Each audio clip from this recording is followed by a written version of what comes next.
7e traité d'amitié et de coopération Burkina Faso-Côte d'Ivoire. Les travaux commencent demain à Yamoussoukro en terre ivoirienne. Sur la table des grands dossiers, symbole de la vision commune entre les deux exécutifs, le ministre Alpha Bari était face à la presse ce matin pour présenter les enjeux de ce TAC. Le détail dans un instant. La Côte d'Ivoire ou rien pour les Burkinabés d'une certaine génération. Le pays d'Oufouet-Boigny était un passage obligé pour s'accomplir. Le rêve ivoirien, beaucoup s'en souviennent encore aujourd'hui. Le Kaoswego, son vélo tout neuf et son poste radio, c'était lui la star du village. Dans ce journal, nous vous invitons à plonger dans les souvenirs de ceux qui faisaient la pluie et le beau temps de retour de l'aventure ivoirienne. Objectif 2020, l'Union pour le progrès et le changement gonflé à bloc. Le deuxième congrès de l'UPC s'est achevé ce soir au Palais des Sports. De grandes résolutions et un nouveau bureau pour le Parti du Lion qui n'entend pas jouer le second rôle. Explication dans un instant. L'Afrique, une priorité pour la Chine populaire. Le président Xi Jinping l'a affirmé aujourd'hui à Dakar. Première étape d'une visite qui va le conduire ensuite au Rwanda et en Afrique du Sud. Un passage au Sénégal marqué par la conclusion de plusieurs accords commerciaux. Voilà pour la une de ce journal. Mesdames et messieurs, bonsoir et bienvenue. Une dizaine de projets d'accords bilatéraux dans les domaines économiques, politiques et sociaux sur la table du 7e traité d'amitié et de coopération Burkina Faso-Côte d'Ivoire. Les travaux démarrent demain à Yamoussoukro. Ce matin, le ministre des Affaires étrangères était face à la presse pour faire le point de l'agenda de ce TAC. On note déjà une grande innovation, un forum d'hommes d'affaires des deux pays. Compte rendu, Lassina Ouattara et Pascal Kané. La principale innovation de cette 7e rencontre du traité d'amitié et de coopération est l'opérationnalisation du Forum des hommes d'affaires ivoiro-burkinabais. Un forum pour renforcer l'intégration économique des deux pays. Hommes d'affaires burkinabais et ivoiriens échangeront sur les thématiques les concernant à travers les chambres de commerce des deux pays. C'est une idée qui avait été émise lors des préparatifs pour le sommet de Ouagadougou, le 6e sommet, mais pour des raisons d'agenda, de calendrier, c'était trop juste pour l'organiser ici. Et donc Yamoussoukro va être l'occasion de ce 7e sommet donc, pour initier pour la première fois donc, ce forum d'hommes d'affaires ivoiriens et burkinabés. Au cours de ce 7e TAC également, le Fonds de développement de la jeunesse remettra à des jeunes sélectionnés ses premiers chèques de financement de leurs projets. Pour le reste, le rituel sera respecté. La réunion des experts commence à partir de demain. Le Conseil des ministres conjoints se tiendra le 26 juillet et la rencontre au sommet le 27 juillet. La partie burkinabé part en Côte d'Ivoire avec une dizaine de projets d'accords concernant, entre autres, l'économie numérique et les postes, la gestion des frontières, le Montpeco, l'assurance maladie universelle. Et si l'on a l'impression que le TAC ressemble plutôt à un TAC des États et non des peuples, Alpha Bari pense le contraire. Ici, aujourd'hui, il y a des jeunes qui sont concernés, qui bénéficient d'un fonds qui a été mis en place dans le cadre de ce TAC-là. Ça veut dire que le TAC n'est pas seulement une affaire d'État, n'est pas seulement une affaire de gouvernement, mais c'est également une affaire de population. Il y a, par exemple, cette question du Montpeco qui en est aussi une preuve. Sinon, s'il n'y a pas le TAC, peut-être qu'ils vont aller, comme on le voit dans certains pays, ramasser les gens et puis vont les envoyer au Burkina. Mais c'est parce que nous sommes dans un cadre d'amitié et de coopération. On discute, les deux présidents discutent, les deux gouvernements discutent, mettent en place des schémas qu'on n'est pas arrivé donc à de telles extrémités. Depuis la signature du traité d'amitié et de coopération entre le Burkina Faso et la Côte d'Ivoire, 83 accords ont été signés entre les deux pays. Et s'il y a un projet qui suscite de grandes attentes de part et d'autre, c'est bien celui de l'autoroute Yamoussoukro-Ouagadougou, un projet de près de 1200 milliards de francs CFA qui tarde à se concrétiser, mais pas de quoi ébranler la conviction de son coordonnateur au Burkina Faso. L'une de nos équipes est allée à sa rencontre. Moumouni Ilboudo compte sur ce 7e TAC pour faire bouger les lignes et accélérer les travaux sur le terrain. Roger Kam, Bouma Ernest Nebier. Il n'y a pas de doute, l'autoroute Yamoussoukro-Ouagadougou sera bientôt une réalité. Initiée dans le cadre du traité d'amitié et de coopération entre le Burkina et la Côte d'Ivoire, le projet avance bien selon Moumouni Ilboudou, coordonnateur du dit projet pour la partie burkinabé. Le projet avance. C'est un projet inter-État. Et chaque État gère la portion qui est sur son territoire. Bien entendu, avec des échanges, on va dire, assez resserrés, assez importants pour permettre que le projet puisse aboutir quasiment au même moment. Cette autoroute commence là, au quartier Zaktouli de Ouagadougou, sur la nationale numéro 1 en ce qui concerne la partie burkinabé jusqu'à Yimdi. À partir de Yimdi, elle se sépare de la nationale numéro 1 pour la côtoyer par la droite. Le Burkina assure donc la construction du tronçon Ouaga frontière de la Côte d'Ivoire. Le tracé de ce tronçon est déjà fait et les études de faisabilité de sa section Ouagadougou-Dioulasso sont terminées depuis 2016. Des études financées à plus de 2 milliards de francs CFA par le budget de l'État burkinabé. Pour ce qui est maintenant du second tronçon qui quitte Ouagadougou-Dioulasso jusqu'à la frontière, nous sommes actuellement en phase d'étude. Donc l'UEMOA qui chapeaute donc, ces deux derniers tronçons. Hein, parce que du côté ivoirien, vous avez depuis Bouaké jusqu'à la frontière et du côté burkinabé, vous avez de Bobo jusqu'à la frontière. Donc ces deux tronçons-là, les études sont financées avec l'accompagnement, bien entendu, de l'UEMOA. Donc au niveau du Burkina, donc l'UEMOA a donc accompagné le Burkina Faso à travers le financement des études. Donc nous sommes en phase de passation des contrats pour recruter le consultant qui va faire l'étude du tronçon Bobo-Dioulasso, Banfora, frontière de la Côte d'Ivoire. Selon Mouni Ilboudou, si tout va bien, dans le premier trimestre de l'année 2019, les grosses œuvres vont démarrer. Nous avons entamé des échanges avec certains partenaires techniques et financiers et je crois qu'actuellement nos autorités sont en pourparlers avec la République de Chine qui est intéressée pour accompagner notre pays dans la réalisation de ce projet. Selon le coordonnateur du projet, les choses avancent aussi bien pour la partie ivoirienne. Et il est sûr que les échanges au cours du présent sommet du TAC qui démarre ce 23 juillet 2018 en Côte d'Ivoire vont apporter un coup d'accélérateur aux travaux de construction de cette autoroute. Notamment si nous prenons le cas de l'autoroute, il y aura des échanges entre nous et la partie ivoirienne pour nous enquérir de leur expérience, des difficultés que nous avons et ce qu'ils ont aussi rencontré pour faire des propositions qui vont ensuite être présentées, on va dire, aux autorités. Donc c'est dire que, bien entendu, c'est un projet qui sera à l'ordre du jour et les difficultés qui nécessitent d'être portées à la connaissance des hautes autorités pour des mesures fortes seront présentées. Le coût total de la réalisation de cette autoroute Yamoussoukro-Ouagadougou est estimé à environ 1200 milliards de francs CFA. Une fois opérationnelle, elle va faciliter la circulation des personnes et des biens, les échanges commerciaux entre le Burkina et la Côte d'Ivoire et par conséquent le développement des économies de ces deux pays. Autoroute ou pas, rien ne pouvait empêcher les Burkinabés d'une certaine génération d'accomplir leur rêve. Pour eux, l'aventure ivoirienne était un passage obligé et une fois de retour, les premiers signes de réussite, je vous le disais, c'était le vélo et le poste radio, une panoplie qui à coup sûr faisait d'eux les stars dans leur village. Souvenir de Kaoswego, c'est un reportage réalisé dans le centre nord par Kwale Nebié et Vincent Kendrebego.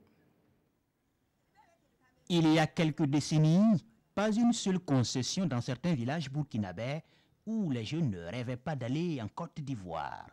La Côte d'Ivoire, le vieux Ouseni a tenu à y aller quand il était jeune.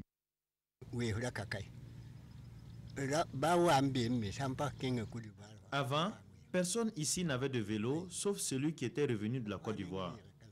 Ceux qui partaient là-bas revenaient avec leur vélo et c'était très intéressant. Alors tous les jeunes voulaient partir.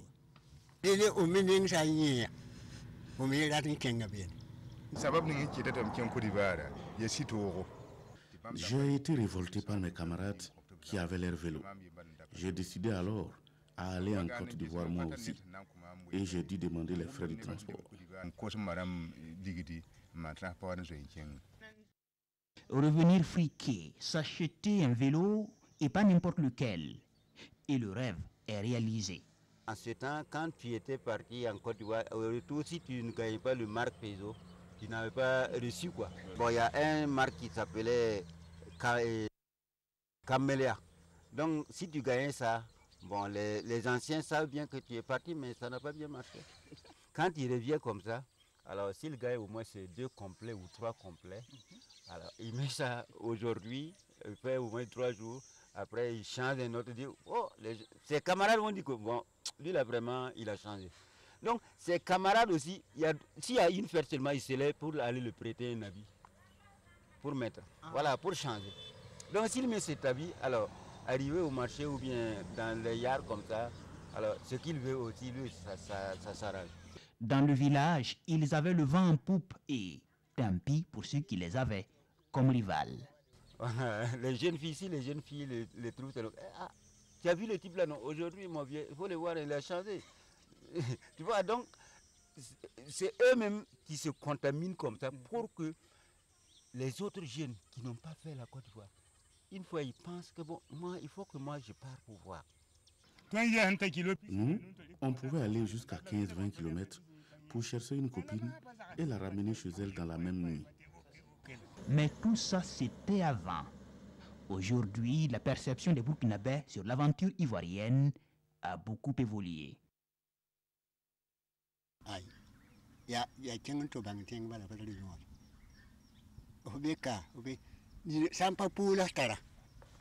Aujourd'hui, sauf pour du tourisme ou celui qui possède déjà un terrain en Côte d'Ivoire, je n'encourage pas un jeune d'aller là-bas à l'aventure. Il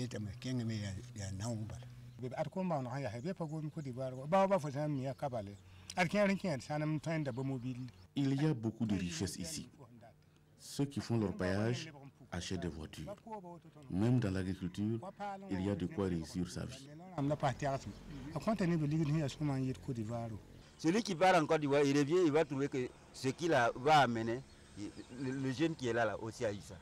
Donc vous voyez, donc maintenant, alors moi je peux dire que je ne suis pas âgé, mais le pays est un peu développé. Le pays est un peu développé et le vélo se range progressivement au musée. Voilà pour ce reportage, mais loin des clichés, la réalité c'est que les Burkinabés de la Côte d'Ivoire investissent dans leur pays. L'immobilier, l'hôtellerie et bien d'autres secteurs sont dans leur viseur. Constat ce soir dans le sud-ouest, une région à forte émigration, principalement à destination de la Côte d'Ivoire. Alassane Bani, Amidou Kipsi, Nana. Après un séjour à Man en Côte d'Ivoire, Toudianto Olohien est de retour à Belfelera, son village natal dans la commune de Kamti. Ses premiers réflexes, s'acheter une moto et achever la construction de sa maison d'habitation. C'est mon pays.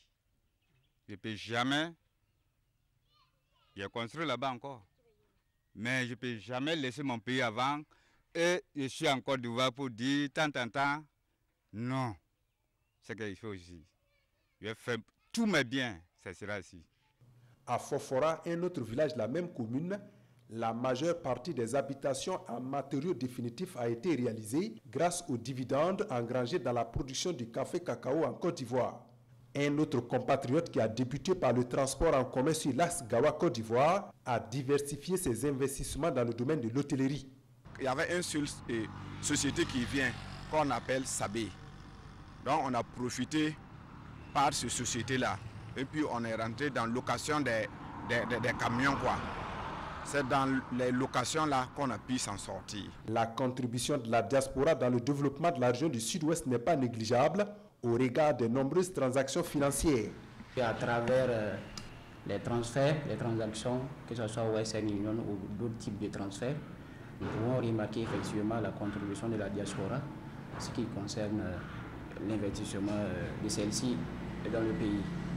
Et aussi les opérations CNU, CCP aussi, qui peuvent, à travers cela aussi, on peut remarquer cette présence de la diaspora. D'importantes sommes ont été investies en grande partie dans l'informel. Une bonne organisation s'avère donc nécessaire de la vie de ce citoyen. Ils investissent à 80% sur les zones non loties. Ça fait qu'on ne sait pas ce que ça va devenir demain. Au sud-ouest, 2 familles sur 3 ont un fils à l'étranger. Les expatriés se réjouissent des actions du gouvernement qui accordent une place de choix à la diaspora dans le développement du Burkina. Voilà pour cette large page consacrée au 7e TAC qui s'ouvre demain à Yamoussoukro en Côte d'Ivoire. Toute autre chose pour poursuivre, on parle politique. Le deuxième congrès de l'année de l'Union pour le progrès et le changement s'est achevé ce soir au Palais des Sports. Zéphirine Diabré a été reconduit à la tête d'un bureau réaménagé avec près d'une dizaine de vice-présidents, une stratégie et un objectif 2020. Nongba Kouda ayant quitté Da pour le compte-rendu. Je suis prêt à conduire encore les décennies de notre parti pour les congrès à venir.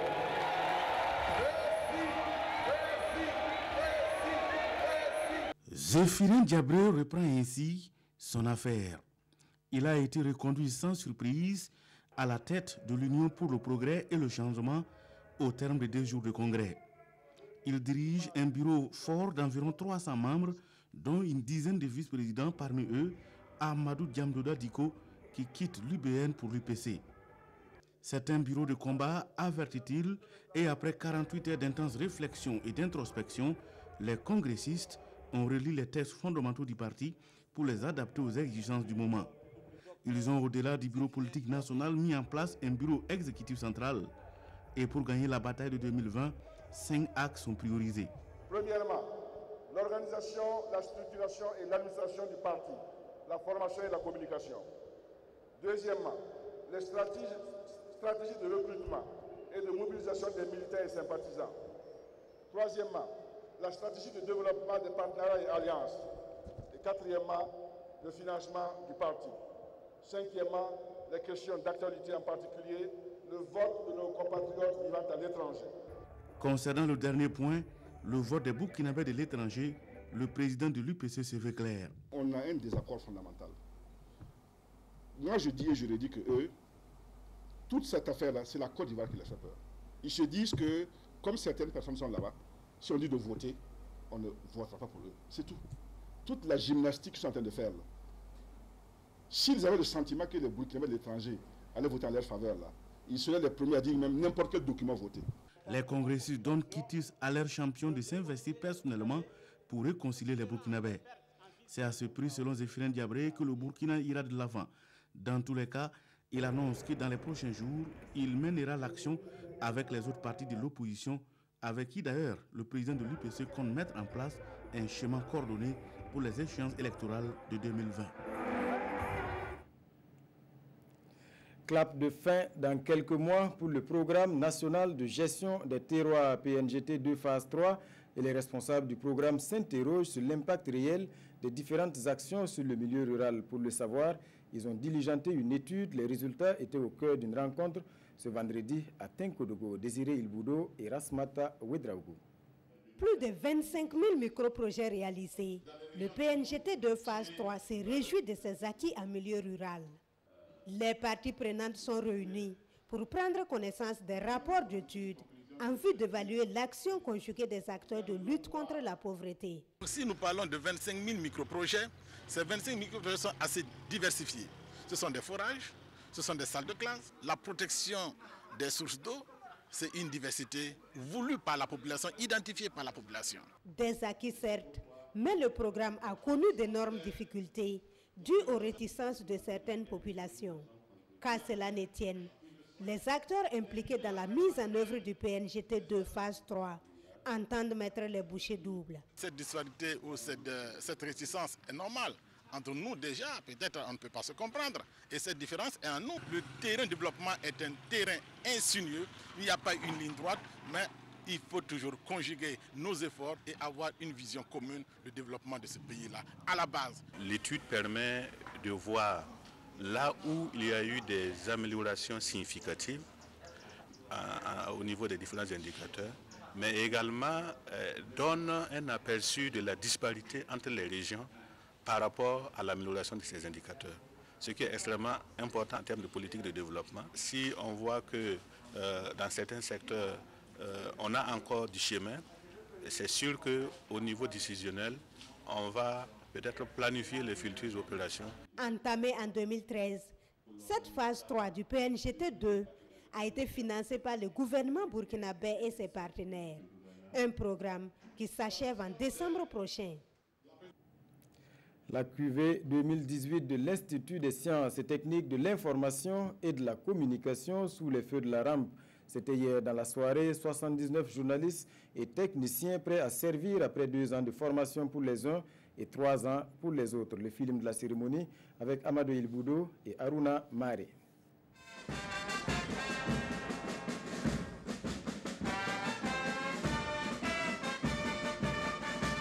Sous les honneurs de la fanfare, ils avancent pour recevoir leur parchemin. Ces journalistes et techniciens viennent de boucler leur cycle de formation à l'Institut des sciences et techniques de l'information et de la communication ISTIC. J'ai travaillé sur le thème médias et défis sécuritaires, notamment le traitement de l'information liée au terrorisme par la RTB Télé. Pour le terroriste, la victime n'est qu'un instrument, la peau d'un tambour que l'on bat pour alerter un large public. C'est dire que le journaliste a une place de choix dans la stratégie de communication des terroristes. Et sans le vouloir, s'il n'y prend pas garde, il peut aider ces derniers-là à atteindre leurs objectifs de communication. Ce précieux sésame est le fruit de 18 à 30 mois de formation en fonction du niveau. La moisson 2018, c'est environ 80 impétrants, dont 9 agents de la RTB. Des diplômes acquis au prix de moules efforts parsemés d'embûches. Je pense qu'il y a un effort qui est fait. Pour ce studio radio, on a travaillé ensemble. Vous savez que l'ISTIC est l'un des EPE qui ne fait quasiment pas de recettes. Donc l'État doit s'engager à accompagner l'ISTIC. Nous l'avons fait pour ce qui est du studio radio.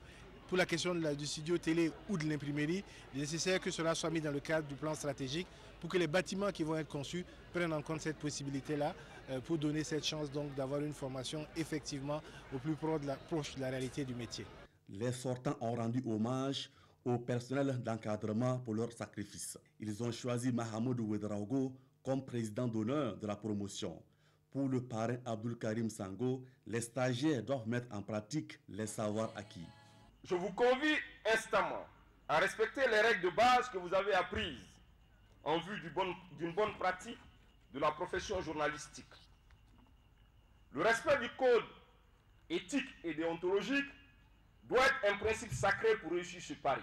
Diplôme en poche, leur compétence est désormais attendue sur le terrain pour apporter plus de galons à la presse. La communauté tamashek de la province du Sénor a désormais un président. Il s'appelle Abdoul Nasser. C'est à lui que revient désormais la charge d'œuvrer à l'unité de cette communauté et à la promotion de ses valeurs culturelles. Souleymane Kwanda et Seyrouzon. La communauté tamashek de la province du Sénor a désormais un président. Et le choix s'est porté sur Abdoul Nasser. Selon ce dernier, le choix d'un président de la communauté tamashek était plus qu'une nécessité. Toutes les autres communautés ici dans la région sont organisées de manière à avoir un représentant. Bon, maintenant, nous, notre communauté aussi a senti en fait ce vide où en fait il n'y a pas une référence.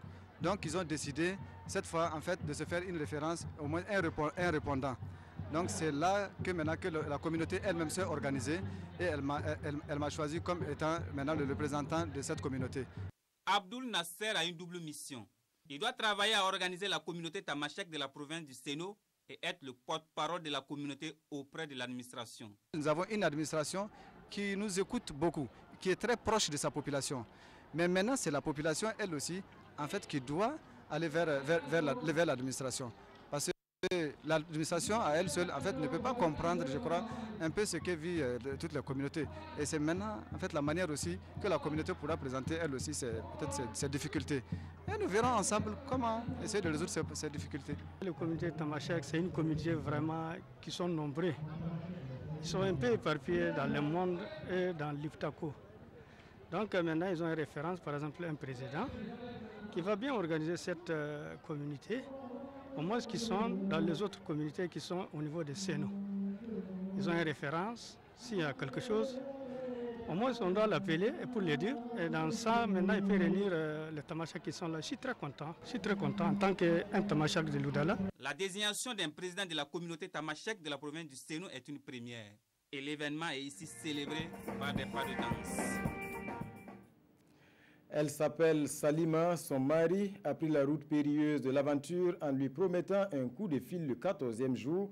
2 semaines d'attente dans l'anxiété et l'émotion. C'est la trame de Fragile Espoir, un film du réalisateur Inoussa Bagnan, actuellement en tournage. Il est l'un des bénéficiaires du financement du président du Faso. L'une de nos équipes était sur le plateau de tournage. Urbain Benito Sommet et Zalissa Sanfo. Fragile espoir, c'est le titre du film en tournage ici. Un court-métrage du jeune réalisateur burkinabé Inoussa Bagnan qui conte l'histoire d'une femme, d'une épouse, d'une mère accrochée à son téléphone, attendant les nouvelles de son mari, parti à l'aventure il y a 2 semaines. Fragile espoir, c'est l'autre face cachée de l'immigration que Inoussa Bagnan dévoile ici. On parle de la migration, mais pas la migration de ceux qui partent, pas de ceux qui s'en vont chercher une vie meilleure, mais ceux qui les attendent. Qu'on parle souvent très peu ou qu'on ne parle jamais de ces femmes de villes, de ces campagnes qui ont vu leur mari ou leur frère partir et souvent qui ne sont sans nouvelles, qui vivent une réalité aussi qu'on n'évoque pas. Dans la peau de Salima, l'actrice principale mesure la réalité de cette femme accrochée à un fragile espoir.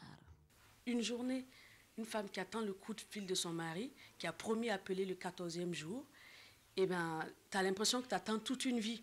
Le mec, il peut mourir. C'est tragique, en fait. C'est plus tragique pour ceux qui attendent que pour ceux qui partent. Une tragédie donc que tout le staff technique d'ici et d'ailleurs s'apprête à vous faire vivre. Technique et artistique, c'est le challenge. On a commencé par une bonne prépa. On a pris le temps nécessaire de faire des repérages, chercher du bon matos. Fragile Espoir est financé à 35 millions de francs CFA. Il fait partie des 9 films sélectionnés et financés à 1 milliard de francs CFA par le président du Faso. Alex, le mari de Salima, appellera-t-il ou n'appellera pas? Rendez-vous à la première de ce film, prévu pour le 50e anniversaire du FESPACO. Actualité hors de chez nous à présent, l'Afrique, une priorité pour la Chine populaire. Le président Xi Jinping l'a affirmé aujourd'hui à Dakar, première étape d'une visite qui doit le conduire au Rwanda et en Afrique du Sud. Un passage au Sénégal marqué par la conclusion de plusieurs accords commerciaux. Le président chinois Xi Jinping a publié vendredi un article sur les relations entre la Chine et le Sénégal dans le journal sénégalais Le Soleil avant sa visite d'État dans le pays. Xi Jinping a loué la confiance politique mutuelle entre la Chine et le Sénégal et a appelé à une coordination plus étroite dans les affaires internationales et régionales dans l'article. Il a souligné que la Chine, le Sénégal et de nombreux autres pays africains sont liés par une expérience historique similaire, les mêmes tâches de développement et une aspiration commune à une vie meilleure. En septembre prochain se tiendra le sommet de Beijing du Forum sur la coopération sino-africaine. Xi Jinping a appelé à l'élévation des relations sino-sénégalaises à un niveau supérieur. La tournée africaine du président Xi Jinping l'amènera également au Rwanda, en Afrique du Sud et à l'île Maurice. Au Nicaragua, les manifestations anti-Ortega ne faiblissent pas, la répression non plus. En 3 mois, on compte déjà 280 morts et plus de 2000 blessés, notamment dans la ville de Masaya. Cette semaine, la répression a franchi un palier. Les forces de l'ordre ont ouvert le feu dans une église où s'étaient retranchés des étudiants. Les balles ont transpercé les vitres de l'église allant jusqu'à se loger dans ses symboles les plus sacrés. Il y a une semaine au Nicaragua, c'est ici que des étudiants protestataires s'étaient réfugiés pour échapper à la répression des paramilitaires. Mais ces derniers n'ont pas stoppé pour autant leur offensive contre une institution accusée de manœuvres putschistes par le pouvoir. À aucun moment, l'Église n'a appelé au coup d'État. Au contraire, l'Église a essayé de jouer un rôle de médiateur comme le gouvernement l'avait demandé. Nous avons essayé d'arriver à un accord entre les 2 parties. L'Église œuvre toujours pour la paix. L'opposition réclame avec insistance le départ du président Daniel Ortega au pouvoir depuis une décennie. Mais en 3 mois, la répression contre les manifestations a fait 280 morts et plus de 2000 blessés, notamment dans la ville de Masaya, épicentre de la contestation, tout juste reprise par les paramilitaires après une violente offensive.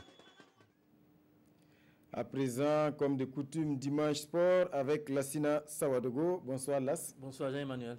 Alors on commence ce soir par une bonne nouvelle. Les étalons juniors qualifiés pour la CAN de leur catégorie au Niger. Oui, tout à fait, vous le dites, c'est une bonne nouvelle parce que la dernière fois que les étalons se sont qualifiés, ça remonte à 2007. Imaginez-vous donc le temps que ça a duré. En tout cas, ce week-end du côté de Libreville, les étalons juniors étaient face au Panthéro du Gabon. À l'aller, les étalons l'avaient déjà emporté sur le score de 3-1 et au retour, les étalons sont allés brûler la politesse au Gabonais en l'emportant sur le score de 1-0. Nos témoins de cet événement, Daouda Ouattara et Daba Kini, nous reviennent donc sur cette affiche Gabon-Burkina. Et revoilà les étalons juniors à une phase finale de CAN. Après 2007 au Congo, avec la génération des Charles Kaboré, les étalons juniors reviennent 11 années après. Abdoul Faisal Tapsobe et ses camarades ont arraché brillamment leur qualification au Gabon au terme d'un match plein et engagé. Score final, 1-0. La première partie a été âprement disputée avec des Burkinabés très mordants. Mi-temps 0-0. Les étalons juniors vont voir leurs efforts récompensés à la reprise. 64e minute, Abdoul Faisal Tapsoba brise le rêve des Gabonais qui tentent, mais c'est trop tard. C'est ce score de 1-0 qui sanctionne la fin du match. La joie est grande. Pour commencer, nous avons écouté les consignes du coach. Nous sommes battus, on a mouillé le maillot. On savait qu'il allait y avoir des failles dans la défense gabonaise parce qu'ils allaient attaquer. Nous avons défendu en deuxième période et puis on a fait une contre-attaque, ce qui a permis, il y avait un trou et puis on a marqué ce but. On a eu notre objectif, aller à la CAN Niger 2019. Bravo à ces juniors qui se sont battus jusqu'au bout. On a essayé d'attaquer, chercher à marquer en première partie, les effrayer pour qu'ils se sentent que si on prend encore notre but avant, ça va être difficile. Donc ils se sont un peu retenus. C'est ça qui a fait qu'on a terminé le match. La première partie, match nul 0-0. Et en deuxième partie, on a voulu défendre, en sachant qu'en défendant, il y aura des failles, ils vont laisser les trous derrière. Et c'est effectivement ce qui est arrivé 2 ou 3 fois. La chance nous a souri et les dieux du foot étaient avec nous. Les étalons juniors seront donc à la phase finale de la CAN Niger 2019. Et c'est tout à l'honneur du football burkinabé. Voilà, bravo aux étalons juniors. Il faut dire que ce n'était pas évident là, au départ. Non, ce n'était pas évident. On se rappelle encore de ces matchs amicaux joués face aux éléphantos de Côte d'Ivoire ici à Ouagadougou. Les étalons étaient étriés. Séraphin Dagane d'ailleurs disait en son temps qu'il n'avait pas d'équipe, qu'il était à la recherche d'ailleurs des joueurs. Après cela, beaucoup doit couler sur le pont. On a battu la Libye et puis là, on vient de sortir le Gabon qui a sorti les éléphantos juniors de la Côte d'Ivoire. Ce n'était pas évident. Ils y sont et c'est tout à l'honneur. Alors là, autre point, dans Dimanche Sport, ce soir, vendredi dernier, il y a eu une pluie de récompenses à la nuit des lauréats. Oui, tout à fait. La 4e nuit des lauréats de la Fédération burkinabé de football. On verra donc les images. Beaucoup de trophées Jean-Emmanuel a distribué aux différents acteurs du football burkinabé à cette nuit des lauréats. On parle maintenant de la nuit des lauréats et non de ce match encore entre les étalons, entre les étalons donc, et les Panthères du Gabon. Beaucoup de prix à distribuer. Vous savez, cette année, c'est l'ASB, l'association sportive des fonctionnaires de Bobo Dioulasso, qui s'est taillé la part du Lion. L'ASB championne du Burkina, finaliste de la Coupe du Faso dans le 11 type naturellement. Beaucoup de joueurs de la SCP, dont Jean-Emmanuel, le meilleur buteur de la saison, Cheikh Djibril Ouattara, qui était d'ailleurs du côté du Gabon. Il a été aussi élu meilleur joueur de la saison. Et puis bien sûr, Oscar Barreau, voilà ici, Oscar Barreau, meilleur technicien donc de la saison. Il succède à un certain Bouraïma Kaboré de l'étoile filante de Ouagadougou, qui était lui l'année dernière vainqueur donc de la Coupe du Faso. Beaucoup plus loin de nous, là, en attendant le début du Tour du Faso, on parle du Tour de France avec la suprématie de l'équipe Sky.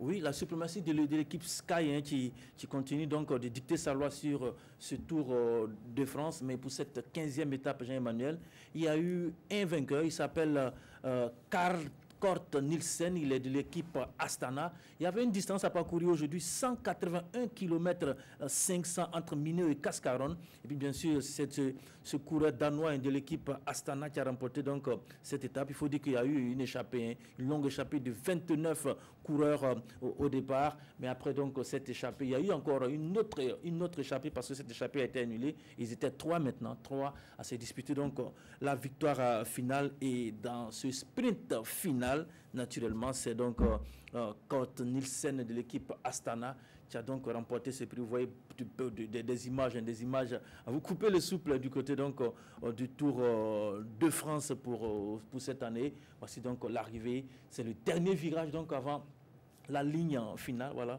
C'est lui, Kurt Nielsen, qui remporte cette 15e étape du Tour de France. Vous avez dit Sky tout à l'heure, bien sûr. L'équipe Sky est toujours en jaune avec Geraint Thomas et puis suivi par son lieutenant. Cette fois-ci, c'est Christophe Froome qui est juste derrière à plus d'une minute du coureur donc, de la Sky, de Geraint Thomas. Voilà. Alors là, ça sera tout pour Dimanche Sport aujourd'hui. Plus d'informations certainement demain. Oui, demain, on espère que Tabakini sera là surtout pour nous parler de cette qualification des étalons juniors. On vous l'a dit, ça fait très longtemps qu'on ne s'était pas qualifié. On s'est qualifié, surtout la phase finale aura lieu juste chez le voisin à côté, au Niger. Merci, on sera au rendez-vous. Voilà, mesdames et messieurs, c'est la fin de ce journal. Merci pour votre attention. Bonne reprise de travail demain. En attendant, Ruth Bini Ouattara vous retrouve à 22h30 pour la dernière édition.